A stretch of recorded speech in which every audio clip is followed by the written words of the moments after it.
Hello, thank you for being in a new video. This time I have a boxing of the VIVO V30 Lite. Let's get started.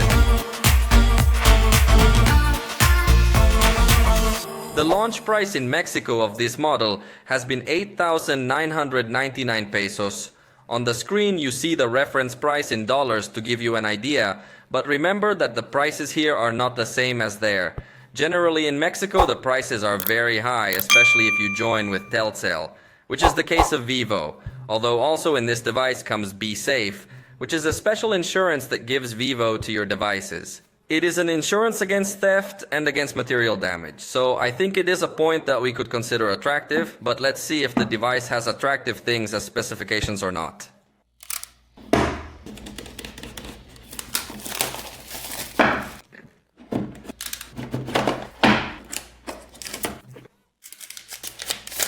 And we're going to find the main features here. For starters, we have the Aura Light Portrait, which is what I was telling you about a moment ago. In this part, you're going to have a special light to give a slightly different touch to the portraits. I honestly don't think it's that much of a highlight, but it is different from other devices that will only use your flash. So it's a little bit nicer lighting. It's also going to give us 50 megapixel group selfie with autofocus. I really love that feature. Very good level of detail, and having autofocus is also going to give you good capabilities when you're shooting video.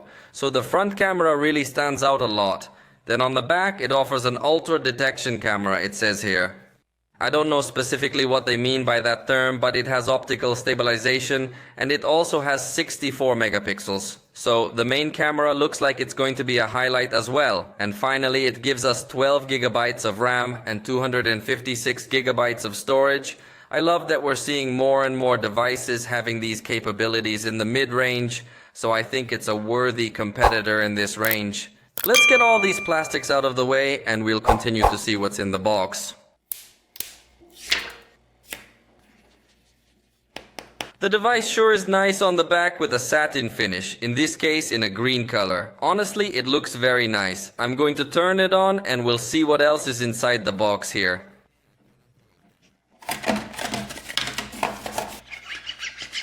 We're met for starters with a fully transparent, fully flexible case with semi-rigid edges. It seems to be a basic level of protection, but one that is appreciated that it comes included in the box. The only thing I don't like about these cases is that they completely change the beautiful design of the device. So I would definitely prefer to use this phone without a case because it looks very elegant.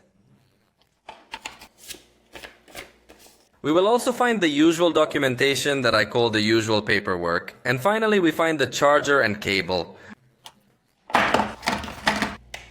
They offer us the VIVO Flash Charge technology, which is 44 watts. It is a good charger, I think. The good news is that if you come included in the box, since at least Samsung is the one that is removing charger and that can get to bother, then it is appreciated that we have all these accessories. Comes with USB-A on this side and obviously USB-C on the other side. It is also important that you use the original cable that is a little thicker so that you can charge as fast as possible. And finally, it has the tool to remove the tray. But it is appreciated that it is included. It does not come with headphones, although that's a bit unusual. So let's put all this away and take a closer look at the phone. That's it, this video is over. See you in the next video. Cheers. And that's it. I've already got the device set up here in my hands. So let's take a brief look at its main specs. It weighs 190 grams and is 7.69 millimeters thick. In this regard, I think that, like almost all Vivo devices, it delivers in being light, thin, and generally comfortable to hold in the hand. The screen is 6.67 inches in its diagonal and has full HD resolution in addition to 120 Hz in its refresh rate. In addition, it is a screen with AMOLED technology, so it also offers us very intense contrasts and colors. Overall, we could say that it is a screen that does come to meet in this price range, where it is increasingly common for manufacturers to give us good quality screens. This will be no exception because it does have good specifications. The only thing I don't like is the system animations. Notice how, when opening the list of recent apps, it feels like an extremely slow experience, even though the screen actually gives us a good refresh rate. But switching between one app and another feels extremely slow to me. Watch your finger go up and then the screen goes up, so I don't really like that. And now, as we had already seen, it has 50 megapixel front camera with f2.0 aperture and autofocus. That will be something considerably attractive.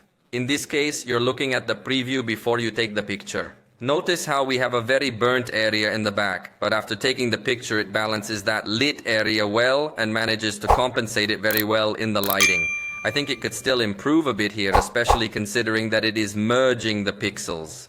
The photos are going to be 12 megapixels in auto mode. But that's one of the advantages of having a high-resolution sensor, that they could merge the pixels, maintain good detail and improve the lighting. But in this case, I think it could still improve. Hopefully with some update they will finish improving this. Remember that it offers us a super wide camera. Notice, it's all the panorama we have.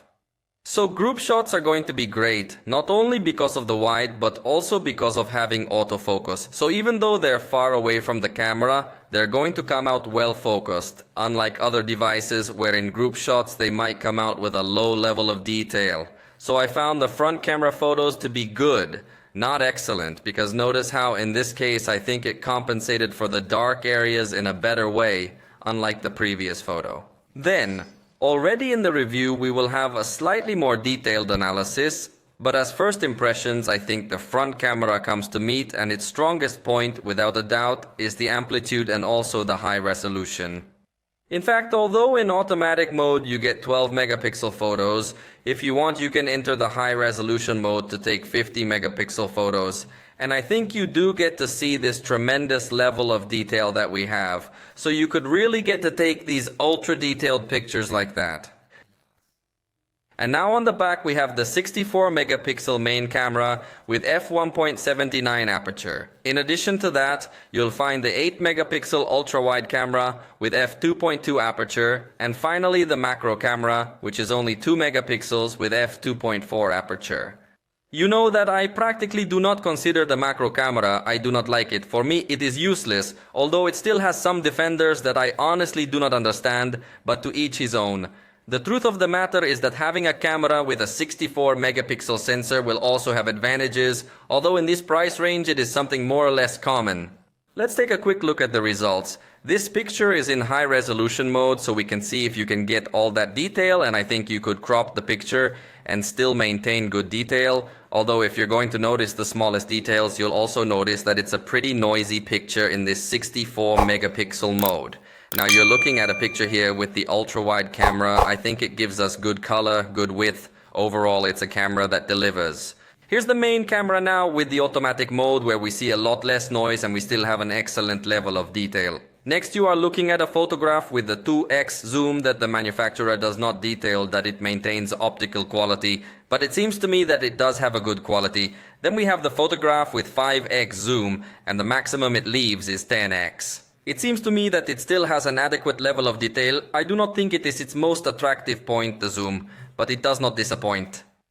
And finally, this is the result with the macro camera that I do not think is bad. In fact, it is one of the best macro cameras I've seen lately, especially for the accurate color rendition that has and little noise, as there are other devices that in the macro camera have a disaster of result. But I still find the result we have with the main camera applying 2x digital zoom superior. Notice we have a level of detail that I think is superior to the level of detail that the macro camera can offer. So, from my point of view, is still somewhat unnecessary macro camera, because the main camera can get to give us a superior detail. This device can record video in full HD at 60 frames per second with the main camera. I think this is clearly a weak point, because in the price range several devices are already starting to appear with 4K resolution when recording video. In addition, the fact that the ultra-wide camera does not allow us to record video at 60 frames per second, I do not like much either. So, I think it's a simple camera in this regard. It has IP54 certification against splashes. That may be a positive point, but equally in this price range, some IP68 certified devices are already starting to appear that can be submerged, such as the Galaxy A34 or the Motorola Edge 40 Lite. It has 12 GB of RAM plus another 12 virtual ones. I consider that virtual RAM unnecessary. Unfortunately, it is LPDDR4X and the storage is UFS 2.2, and in this case it is 256 gigabytes. There is no doubt that the storage will be a strong point because it gives us a lot of space to be able to store various things. The battery is 4,800 milliamps with support for 44-watt charging. The battery doesn't seem to be very remarkable, but that too is done to try to keep the device thin and light. Although we have also seen other devices being thin and light with larger batteries, so here it might disappoint a bit, although we will test the battery in more depth in the review. It has an in-display fingerprint reader and does have support for 5G networks. And finally, it has the Snapdragon 695 processor. This processor, I think, is not the most powerful we will see in this price range, but it is a very good processor. So I don't think the star of this device is the very high performance, but it's enough to maintain a good experience for the vast majority of users. Anyway, let's run a benchmark to see more or less what is the reference score that can get to have, although remember that the real performance we will see later in the video review.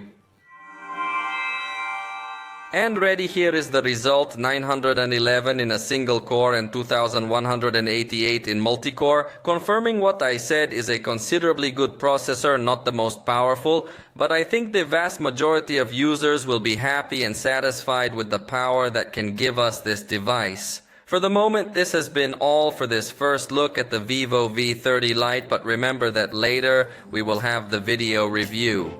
For now, I hope you liked this video. If you did, you know you can tell us, and we'll see you next time.